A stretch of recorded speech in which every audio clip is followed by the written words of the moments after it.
नमस्कार दोस्तों, ये video editorial compilation for mains का पार्ट है। आप प्लेलिस्ट में जाके एडिटोरियल की वीडियोस पेपर वाइज और टॉपिक वाइज देख सकते हो।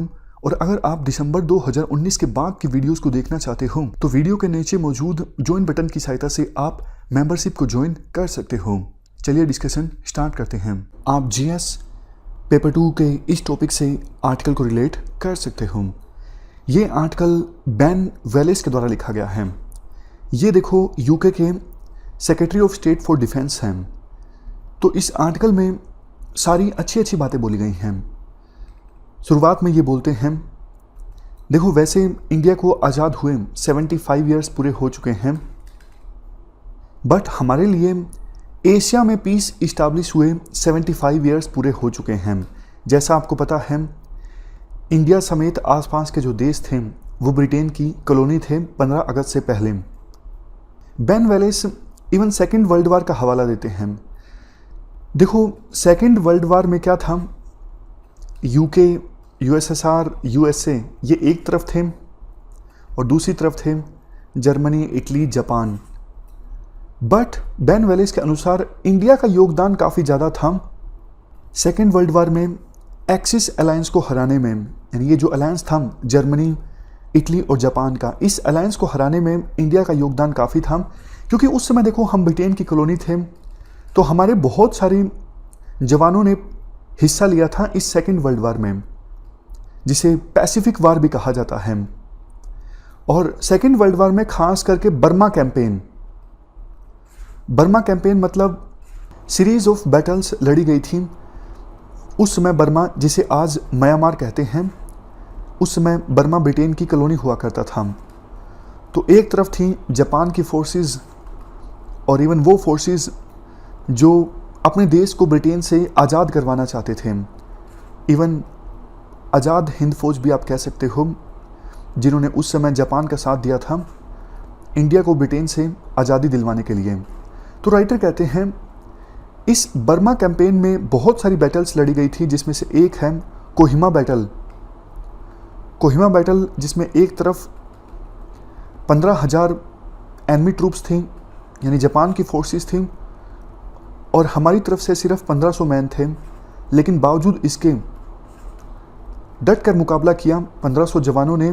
दूसरी साइड से फोर्स की बोम्बार्डमेंट्स हो रही थी, जो शरीर के लिए काफ़ी ज़्यादा खतरनाक होता है, और इन्फेंट्री भी बहुत ही ज़्यादा इंटेंसिवली अटैक कर रही थी। लेकिन फिर भी 2 हफ्ते तक रोक के रखा। 1500 जवानों ने जापान की फोर्सेस को आगे नहीं बढ़ने दिया।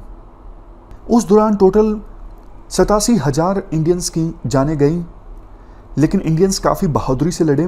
और इसी के जवाब में फील्ड मार्शल स्लिम कहते हैं इंडियन डिवीजन्स जो हैं वो वर्ल्ड में सबसे बेस्ट में से हैं। इसके साथ साथ राइटर ये भी कहते हैं टोटल देखो सेकेंड वर्ल्ड वार में हमारे देश से 25 लाख के आसपास वॉलंटियर फोर्स ने पार्टिसिपेट किया था। ये वॉलंटियर्स यूरोप में, नॉर्थ अफ्रीका में, सिंगापुर में, हांगकांग में, बर्मा में अनेकों जगह लड़े। इंडिया ने सेकेंड वर्ल्ड वार में यूके और यूके की एलाइड फोर्सेस को 200 million ton of coal provide किया, 6 million ton of iron ore, 1 million ton of steel. ये सब चीज़ें हमने प्रोवाइड की थी सेकेंड वर्ल्ड वार में एलाइड फोर्सेस को, जिसकी सहायता से वो एक्सिस फोर्सेस को हरास की थी, यानी जर्मनी, इटली, जापान, इन सबको हरास की थी। तो ये हिस्टोरिकल कंटेक्स्ट है इंडिया और यूके रिलेशंस का। बेसिकली देखो हिस्टोरिकल कंटेक्स्ट अच्छा नहीं है। इन ब्रिटिशर्स ने इंडिया के रिसोर्सेज को बुरी तरह से एक्सप्लॉइट किया था। 200 सालों तक इन्होंने इंडिया को एक्सप्लॉइट किया। अब राइटर ये सब चीज़ें तो बोल नहीं सकते, कुछ तो बोलना है। तो इसलिए सेकेंड वर्ल्ड वार में इंडियंस का जो योगदान था, इवन यूँ कहें ब्रिटिशर्स ने इंडियंस को जो फोर्स किया था, हमारे रिसोर्सेज को जो एक्सप्लॉइट किया था सेकेंड वर्ल्ड वार जीतने के लिए, उनका जिक्र राइटर कर रहे हैं। समझ गए? मतलब राइटर को कुछ अच्छा बोलना है। अच्छा बोलने के लिए कुछ है नहीं, क्योंकि इन्होंने 200 साल तक इंडिया को कॉलोनी बना के रखा था। तो सेकेंड वर्ल्ड वार में इंडियंस के योगदान को इन्होंने याद कर लिया हिस्टोरिकल बैकग्राउंड देने के लिए। उसके बाद देखो ये बोलते हैं आज हमारी जो रिलेशनशिप है काफ़ी ज़्यादा इवोल्व हो गई है।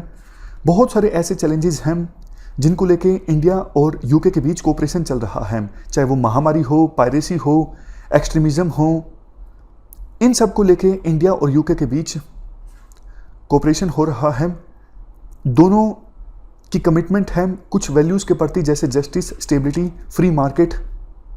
तो दोनों के इंटरेस्ट जो हैं कन्वर्ज होते हैं इन सब एरियाज़ में, और ये दोनों देशों के हितों में है अगर दोनों देश कोऑपरेट करते हैं इन इश्यूज़ को लेके और अलायंस बनाते हैं।